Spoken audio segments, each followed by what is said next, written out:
Jai Shriram. Welcome back to Veena Shridhar's kitchen. ನಮ್ಮನೇಲಿ ಈ ಸಲ ವರಮಹಾಲಕ್ಷ್ಮಿ ಶಾಸ್ತ್ರೋಕ್ತವಾಗಿ ಯಾವುದೇ ಆಡಂಬರ ಇಲ್ಲದೇ ನಡೀತು.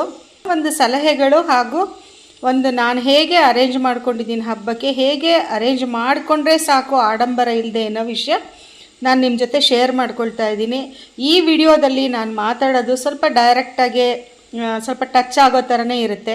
ಸೊ ಅದರಿಂದ ಯಾರೂ ಬೇಜಾರು ಮಾಡ್ಕೊಳ್ಬೇಡಿ. ನಾನು ಈ ವಿಡಿಯೋದಲ್ಲಿ ಮಾತಾಡೋದು ತುಂಬ ಜ್ಞಾನಿಗಳು, ಅವರಿಂದ ಗುರುಗಳು, ತಾಯಿ ತಂದೆಯಿಂದ ತಿಳ್ಕೊಂಡು ಬಂದಿರೋ ವಿಷಯ ನಾನು ನಿಮ್ಮ ಜೊತೆ ಶೇರ್ ಮಾಡ್ಕೊಳ್ತೀನಿ. ಯಾವುದೇ ಆಡಂಬರ ಇಲ್ಲದೆ ಹಾಗೂ ಯಾವುದೇ ಮನಕ್ಲೇಶ ಇಲ್ಲದೆ ಪೂಜೆ ಮಾಡೋ ರೀತಿ ನಾನು ಹಬ್ಬಗಳಲ್ಲಿ ಮತ್ತು ವರಮಹಾಲಕ್ಷ್ಮಿ ವ್ರತ ಅಂತ ಹೇಳ್ತೀವಿ. ಈ ಥರ ವ್ರತಗಳಲ್ಲಿ ಬೇರೆಯವ್ರ ಕೈನಲ್ಲಿ ನಮ್ಮನೆ ದೇವ್ರಿಗೆ, ನಮ್ಮನೆ ಪೂಜೆಗೆ ಏನು ಮಾಡಿಸ್ಬಾರ್ದು.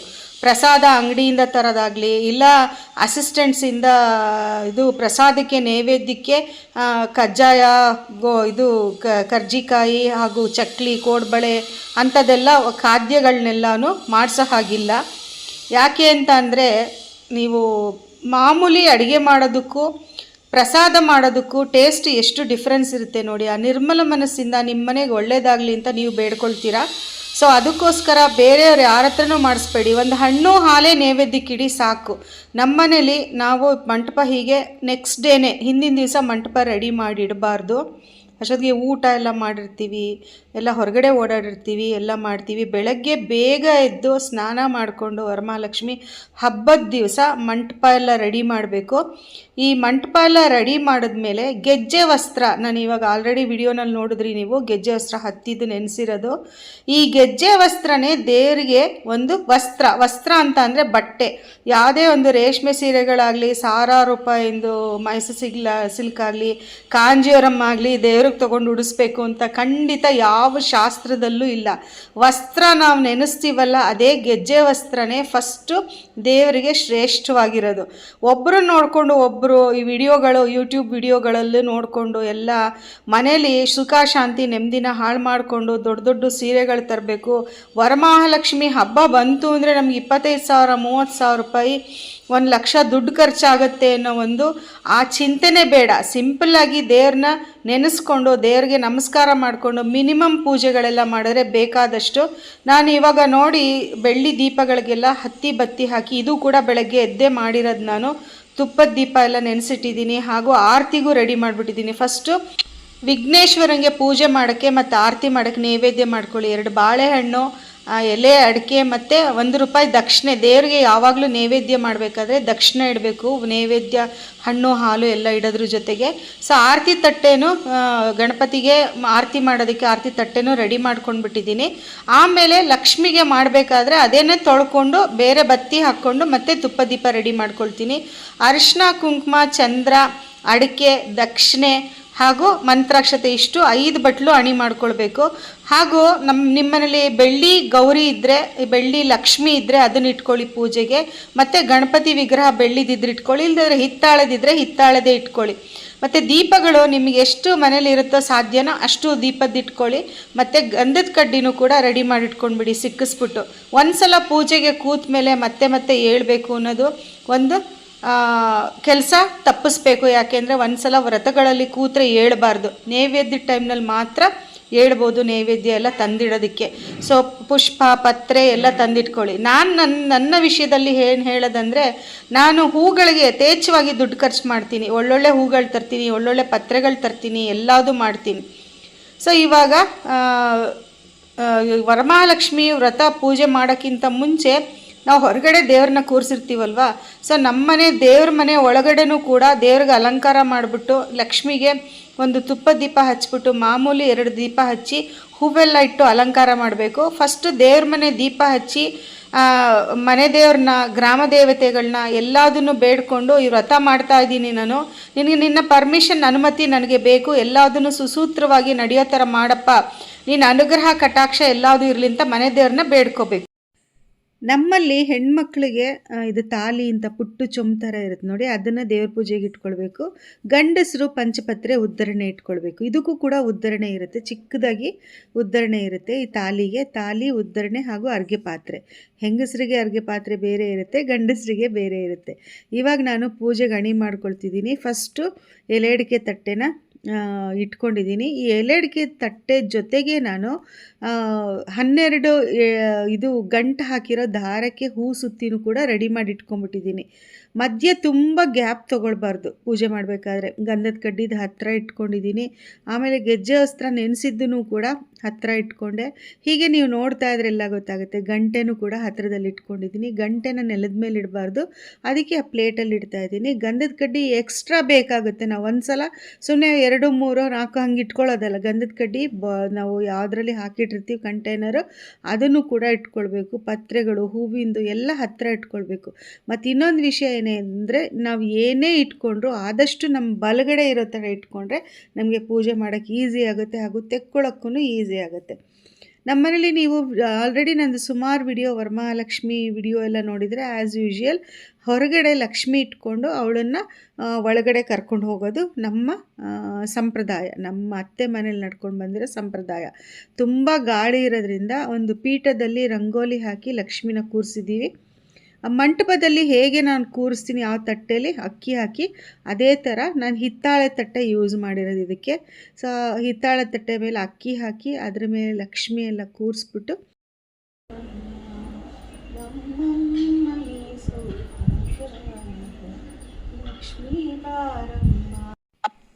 ಆ ಜೋಡಿ ಕಂಬ ದೀಪ ಹಚ್ಚಿ ಅರಶಿನ ಕುಂಕುಮ ಎಲ್ಲ ಪೂಜೆ ಮಾಡಿ ಗೆಜ್ಜೆ ವಸ್ತ್ರ ಎಲ್ಲ ಸಮರ್ಪಿಸಿ ಇಲ್ಲಿ ಒಂದು ಪುಟ್ಟ ಪೂಜೆ ಮಾಡಬೇಕು. ಗೆಜ್ಜೆ ವಸ್ತ್ರ ಮರ್ತುಬಿಟ್ಟಿದ್ದೆ, ಆಮೇಲೆ ಕೇಳಿಬಿಟ್ಟು ಅದನ್ನು ಇಸ್ಕೊಂಡು ಗೆಜ್ಜೆ ವಸ್ತ್ರ ಇಟ್ಟು ಆಮೇಲೆ ಆರತಿ ಮಾಡಿ ದೇವ್ರನ್ನ ಮನೆ ಒಳಗಡೆ ಕರ್ಕೊಂಡು ಬರಬೇಕು. ಈ ಟೈಮ್ನಲ್ಲಿ ನಮಗೆ ಒಂದು 2-3 ಜನ ಹೆಂಗಸರು ಜೊತೆಲಿದ್ದರೆ ಚೆನ್ನಾಗಿರುತ್ತೆ. ಯಾಕೆಂದರೆ ಈ ಆರತಿ ತಟ್ಟೆ ಜೊತೆ ಅರಿಶಿನ ಕುಂಕುಮದ ತಟ್ಟೆ ಜೊತೆ ಒಬ್ಬರು ಆರತಿ ತಟ್ಟೆ ಇಟ್ಕೊಳ್ಳೋದು, ಒಬ್ಬರು ಅರಿಶಿನ ಕುಂಕುಮ ತಟ್ಟೆ ಇಟ್ಕೊಳ್ಳೋದು, ಹಾಗೂ ಒಬ್ಬರು ದೇವ್ರನ್ನ ತರೋದು ಎಲ್ಲ ಸಕಲ ಸಾಲಂಕೃತ ಮಂಗಳ ದ್ರವ್ಯಗಳ ಸಮೇತ ಲಕ್ಷ್ಮಿ ಒಳಗಡೆ ಬಂದರೆ ಚೆನ್ನಾಗಿರುತ್ತೆ. ಹಾಗೆ ನಮ್ಮನೇಲಿ ನಾನು ಒಬ್ಬಳೇ ಇರೋದ್ರಿಂದ ಜೊತೆಯಲ್ಲಿ ಆರತಿ ತಟ್ಟೆ ಹತ್ತಿರ ಇಟ್ಕೊಂಡು ಹೊಸ್ಲಿಗೆ ನಮಸ್ಕಾರ ಮಾಡಿಕೊಂಡು ಹೊಸ್ಲಿಗೂ ಒಂಚೂರು ಆರತಿ ಮಾಡಿಬಿಟ್ಟು ಮುಂಚೆನೇ ಒಳಗಡೆ ಲಕ್ಷ್ಮಿನ ಕರ್ಕೊಂಡು ಬರ್ತಾಯಿದ್ದೀನಿ. ಈ ಲಕ್ಷ್ಮಿನ ಕರ್ಕೊಂಡು ಬರಬೇಕಾದ್ರೆ ಒಂಥರ ಸಂತೋಷ, ನಿಜವಾಗ್ಲೂ ಮನಸ್ಸಿಗೆ ಒಂಥರ ನೆಮ್ಮದಿ. ನಾನು ಸುಮಾರು ಸರ್ತಿ ತುಂಬ ಜನ ಹೀಗೆ ಮಾಡ್ತಾರೆ, ಒಂಥರ ಮಾತಾಡೋ ಥರ ಮಂತ್ರ ಎಲ್ಲ ಅದು ಪಕ್ಕಕ್ಕಿಡಿ. ಆದರೆ ಒಂದು ನಮಗೆ ಆಡು ಭಾಷೆಯಲ್ಲಿ ನಮಗೆ ತಿಳಿದಿರೋ ಭಾಷೆಯಲ್ಲಿ ದೇವಿ ಹತ್ರ ಮಾತಾಡಿದ್ರೆ ಅದೇ ಸಪ್ರೇಟ್ ಭಾವನೆ ಅಂತ ನನ್ನದು ಅನಿಸಿಕೆ. ಇದರಲ್ಲಿ ನಿಮ್ಮದು ಅನಿಸಿಕೆ ಏನು ಅಂತ ಕಮೆಂಟ್ ಸೆಕ್ಷನಲ್ಲಿ ತಿಳಿಸಿ. ಇದರಲ್ಲಿ ಇನ್ನೊಂದು ವಿಷಯ ಹೇಳಬೇಕು ನಿಮಗೆ. ನಾನು ಟೀಪಾಯ್ ಮೇಲೆ ದೇವ್ರನ್ನ ರಂಗೋಲಿ ಹಾಕಿ ಕೂರಿಸಿದ್ದೀನಲ್ಲ, ಅಲ್ಲಿ ಅರಿಶಿನ ಹಾಕ್ಕೊಂಡು ನೀರು ಹಾಕ್ಕೊಂಡು ಒಂದು ಸುಮ್ಮನೆ ಅದರಲ್ಲಿ ಜಾಗದಲ್ಲಿ ಸಾರಿಸಿ ಅದ್ರ ಮೇಲೆ ರಂಗೋಲಿ ಹಾಕಿದ್ದೀನಿ. ಅದ್ರ ಮೇಲೆ ತಟ್ಟೆ ಇಟ್ಟು ನಾನು ಇದು ವರಮಹಾಲಕ್ಷ್ಮಿ ವಿಗ್ರಹ ಇಟ್ಟಿರೋದು. ಮಾಮೂಲಿ ಇವಾಗ ನಾನು ಕ್ಯಾಸೆಟ್ ಹಾಕ್ಕೊಂಡು ರೆಕಾರ್ಡಿಂಗಲ್ಲಿ ಕೇಳಿಕೊಂಡು ಮಾಡಿರೋದು, ಧ್ಯಾನ ಮಾಡಿ ಎಲ್ಲ ಮಾಡಿದ್ದು. ಇದು ನಾಳೆ ಪೋಸ್ಟ್ ಮಾಡ್ತಾಯಿದ್ದೀನಿ. ನಾಳೆ ಕಡೆಯ ಶುಕ್ರವಾರ. ಏನು ಇವಾಗ ಪೋಸ್ಟ್ ಮಾಡ್ತಾ ಇದ್ದಾರಲ್ಲ, ಮುಂಚೆ ಮಾಡಲಿಲ್ವಲ್ಲ ಅಂತ ನೀವು ಅಂದ್ಕೊಳ್ಬೋದು. ನಾನು ಹೋದ ವಾರ ತಾನ ಮಾಡಿದೆ, ಸ್ವಲ್ಪ ಕೆಲಸಗಳಿದ್ದರಿಂದ ಒಂಚೂರು ಲೇಟಾಗಿ ವಿಡಿಯೋ ಹಾಕ್ತಾಯಿದ್ದೀನಿ. ನಂಗೆ ಅಳುನೇ ಬಂದುಬಿಡ್ತು ಪೂಜೆ ಮಾಡಬೇಕಾದ್ರೆ, ಒಂಥರ ಪ್ರಾರ್ಥನೆ ಎಲ್ಲ ಮಾಡಬೇಕಾದ್ರೆ. ಇದು ನೀವು ಇವತ್ತೇ ವರಮಹಾಲಕ್ಷ್ಮಿದು ಎಲ್ಲ ಪೂಜೆ ಮುಗ್ದೋಯ್ತು ಅಂತ ಖಂಡಿತ ನೆಕ್ಸ್ಟ್ ಇಯರ್ ತನಕ ಅಂದ್ಕೋಬೇಡಿ ಯಾರೂ. ನಿಮಗೆ ಅನ್ನಿಸ್ದಾಗ ಮಹಾಲಕ್ಷ್ಮಿ ಪೂಜೆ ಮಾಡ್ಬೋದು. ಅಂದರೆ ಈ ಕಂಕಣಗದು ದಾರ ಕಟ್ಕೊಳ್ಳೋದು ಅದೆಲ್ಲ ಬಿಟ್ಬಿಡಿ, ಅದೆಲ್ಲ ವ್ರತದ ಟೈಮ್ನಲ್ಲಿ ಮಾತ್ರ ಮಾಡೋದು. ಬಟ್ ಬೇರೆ ಪೂಜೆಗಳೆಲ್ಲ ನೀವು ಯಾವತ್ತಿನ ದಿವಸ ಬೇಕಾದರೂ ಮಾಡ್ಬೋದು, ಯಾವ ಶುಕ್ರವಾರ ಬೇಕಾದರೂ ಮಾಡ್ಬೋದು. ನಿಮ್ಗೆ ಒಳ್ಳೆ ದಿವಸ ಯಾವಾಗ ಅನಿಸುತ್ತೆ ದಶಮಿ ಅಂಥ ಟೈಮ್ನಲ್ಲೆಲ್ಲನೂ ಮಾಡ್ಬೋದು ವರಮಹಾಲಕ್ಷ್ಮಿ ಪೂಜೆ. ಆದರೆ ವ್ರತ ಅಂತ ಅಂದರೆ ಈ ದಾರ ಕಟ್ಕೊಂಡು ಅದೆಲ್ಲನೂ ಕೂಡ ಮಾಡೋ ಹಾಗಿಲ್ಲ ಅಷ್ಟೇ. ಸೊ ಅದಕ್ಕೋಸ್ಕರ ಹೆಲ್ಪ್ ಆಗುತ್ತೆ ಅಂತ ಅಂದ್ಬಿಟ್ಟು ನಾನು ನಿಮಗೆ ಈ ವಿಡಿಯೋನಲ್ಲಿ ಕಂಪ್ಲೀಟ್ ಡೀಟೇಲ್ಡಾಗಿ ಹೇಳ್ತಾ ಇದ್ದೀನಿ. ಎಲ್ಲ ವರಮಹಾಲಕ್ಷ್ಮಿಗೆಲ್ಲ ಅರ್ಚನೆ ಎಲ್ಲ ಮಾಡಾದಮೇಲೆ ಇವಾಗ ಕುಂಕುಮಾರ್ಚನೆ ಮಾಡ್ತಾಯಿದ್ದೀನಿ. ಕುಂಕುಮಾರ್ಚನೆ ಅಷ್ಟೋತ್ರ ಮಾಡ್ತಾಯಿದ್ದೀನಿ. ನಾನು ನಿಮಗೆ ಕಾಯಿನೆಲ್ಲ ತೋರಿಸಿದ್ನಲ್ಲ, ಅದು ಈವ್ನಿಂಗ್ ಇದು ವ್ಲಾಗ್ ಇದ್ರ ಜೊತೆನೇ ಇನ್ಕ್ಲೂಡ್ ಮಾಡಿದ್ದೀನಿ. ಸೊ ವಿಡಿಯೋ ಕಂಪ್ಲೀಟ್ ನೋಡಿ. ಸೊ ಇವಾಗ ನಾನು ಲಲಿತಾ ಸಹಸ್ರನಾಮ ಇಲ್ಲ ಲಕ್ಷ್ಮೀ ಅಷ್ಟೋತ್ರ, ಲಕ್ಷ್ಮೀ ಸಹಸ್ರನಾಮ ಏನು ಬೇಕಾದರೂ ಈ ಟೈಮ್ನಲ್ಲಿ ಹೇಳ್ಕೊಂಡು ಕುಂಕುಮಾರ್ಚನೆ ಮಾಡ್ಕೊಳ್ಬೋದು. ಈ ಕುಂಕುಮನೇ ಹೊರಗಡೆಯಿಂದ ಬಂದವ್ರಿಗೆ ಕುಂಕುಮ ಕರಿತೀವಲ್ಲ ಅವ್ರಿಗೂ ಕೂಡ ಕೊಡ್ಬೋದು. ಇವಾಗ ದೋರ ಗ್ರಂಥ ಅಂದರೆ ನಾವು ದಾರ ಕಟ್ಕೊಂಡಿರ್ತೀವಲ್ಲ, ದಾರ ಕಟ್ಟಿರ್ತೀವಲ್ಲ 12 ಗಂಟು ಹಾಕಿ, ಅದಕ್ಕೆ ಸಪ್ರೇಟ್ ಪೂಜೆ ಇದೆ ನೋಡಿ. ಮಿನಿಮಮ್ಮು ಎಲ್ಲದೂ ಸುಮ್ಮನೆ ದಾರ ಕಟ್ಕೊಂಡ್ಬಿಡೋದು, ಹೂ ಕಟ್ಕೊಂಡ್ಬಿಡೋದು ಅಲ್ಲ. ದಾರ ಅಂತ ಅಂದರೆ ಅದಕ್ಕೆ ಒಂದು ಶಕ್ತಿ ಬರೆಸ್ಬೇಕಲ್ವ ನಾವು ಕೈಗೆ ದಾರ ಕಟ್ಕೊಂಡಾಗ. ಸೊ ಆ ದಾರಕ್ಕೂ ಕೂಡ ಪೂಜೆಗಳಿದೆ. ಯೂಟ್ಯೂಬ್ನಲ್ಲಿ ಅದರದ್ದು ವಿಡಿಯೋ ಹಾಕ್ಕೊಂಡು ಇಲ್ಲ ರೆಕಾರ್ಡ್ ಏನಿದೆ ಅದು ಹಾಕ್ಕೊಂಡು ನಿಮಗೆ ಮಾಡಿದ್ರೆ ತುಂಬ ಒಳ್ಳೆಯದು. ಇದು ಎನಿ ಟೈಮ್ ಮಾಡ್ಬೋದು ಅಂತಲೂ ಕೂಡ ಹೇಳಿದೆ. ಇದೆಲ್ಲ ಆದಮೇಲೆ ಧೂಪ ದೀಪ ನೈವೇದ್ಯ ಇದೆಲ್ಲ ಮಾಡೋ ತನಕನೂ ನಾನು ಅಲ್ಲಿಂದ ಎದ್ದೇಳಲೇ ಇಲ್ಲ. ನನಗೆ ಎಷ್ಟು ಬೇಕೋ ಸಾಮಾನುಗಳೆಲ್ಲದು ನನ್ನ ಪಕ್ಕದಲ್ಲಿ ಇಟ್ಕೊಂಡಿದ್ದೆ. ಯಾಕೆಂದರೆ ಶ್ರೀಧರ್ಗೂ ಪೂಜೆ ಅಂದರೆ ತುಂಬ ಇಷ್ಟ, ನನ್ನ ಹಸ್ಬೆಂಡ್ಗೆ. ಅವರು ಕೂಡ ಪೂಜೆ ನೋಡ್ತಾ ಕೂತಿದ್ರು. ಅವ್ರನ್ನೂ ಎದ್ದೇಳಿಸ್ಬಾರ್ದು ಅಂತ ಅಂದ್ಬಿಟ್ಟು ನನಗೆ ಎಷ್ಟು ಸಾಧ್ಯನೋ ಅಷ್ಟು ಪಕ್ಕದಲ್ಲಿಟ್ಕೊಂಡು ಎಲ್ಲ ಕೆಲಸನೂ ಮಾಡಿಕೊಂಡೆ. ಇವಾಗ ನೈವೇದ್ಯಕ್ಕೆ ನಿಮಗೆ ಲಾಸ್ಟ್ ವಿಡಿಯೋದಲ್ಲೇ ನೋಡಿದ್ದೀರ ನೀವು. ಪಾನಕ, ಕೋಸಂಬರಿ, ಹೆಸರುಬೇಳೆ ಕಡಲೆಬೇಳೆ 2 ಸೇರಿ ಕೋಸಂಬರಿ, ಮತ್ತು ಕಡಲೆಕಾಳ್ದು ಉಸ್ಲಿ, ಆಮೇಲೆ ಇದು ಶಾವಿಗೆದು ಹಾಲಿನ ಪಾಯಸ, ಮಾವಿನಕಾಯಿ ಚಿತ್ರಾನ್ನ, ಹಣ್ಣು ಹಾಲು ಎಲ್ಲದೂ ನೈವೇದ್ಯಕ್ಕೆ ಇಟ್ಕೊಂಡಿದ್ದೆ. ಇದೆಲ್ಲ ಆಗಿ ಒಂದು ನಮಸ್ಕಾರ ಅಂತ ಎಲ್ಲ ಆಗುತ್ತೆ. ಅಲ್ಲಿಗೆ ಪೂಜೆ ಮುಗ್ದೋಗಲಿಲ್ಲ ನಿಜವಾಗ್ಲೂ. ಅದಾದಮೇಲೆ ನೆಕ್ಸ್ಟ್ ವರಮಹಾಲಕ್ಷ್ಮಿಗೆ ಆರತಿ ಮಾಡಬೇಕು.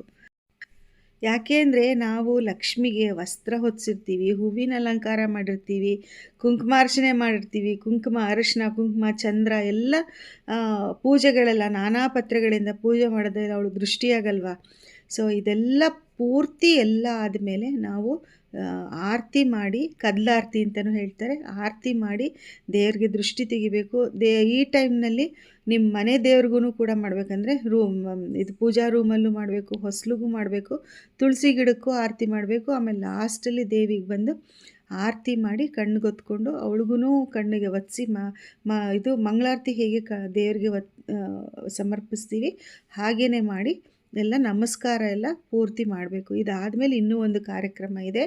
ಇದೇನಂತ ಅಂದರೆ ಪುನರ್ಪೂಜೆ ಅಂತ ಅಂದರೆ ಮತ್ತೆ ಅರಿಶಿನ ಕುಂಕುಮ ಪೂಜೆ ಮಾಡಿಬಿಟ್ಟು ನಾವೇನಾದರೂ ಯಂತ್ರಲೋಪ, ತಂತ್ರಲೋಪ, ಮಂತ್ರಲೋಪ, ಭಕ್ತಿಲೋಪ ಇದೆಲ್ಲ ಲೋಪಗಳಿದ್ದರೂ, ಒಂದು ಕಾನ್ಸಂಟ್ರೇಷನ್ ಇಲ್ಲದೆ ತಪ್ಪು ಮಂತ್ರಗಳೆಲ್ಲ ಹೇಳಿದರೆ ಇದು ಎಲ್ಲದೂ ನಮಗೆ ಏನೇ ತಪ್ಪಾಗಿದ್ರೂ ದಯವಿಟ್ಟು ಕ್ಷಮಿಸಮ್ಮ, ನಮ್ಮನ್ನು ನೀನು ಅನುಗ್ರಹ ನಮಗೆ ತೋರಿಸು, ನಿಮ್ಮ ಕೃಪಾ ಕಟಾಕ್ಷ ನಮಗಿರಲಿ ಅಂತ ಅಂದ್ಬಿಟ್ಟು ಬೇಡ್ಕೊಳ್ಬೇಕು ದೇವ್ರನ್ನ.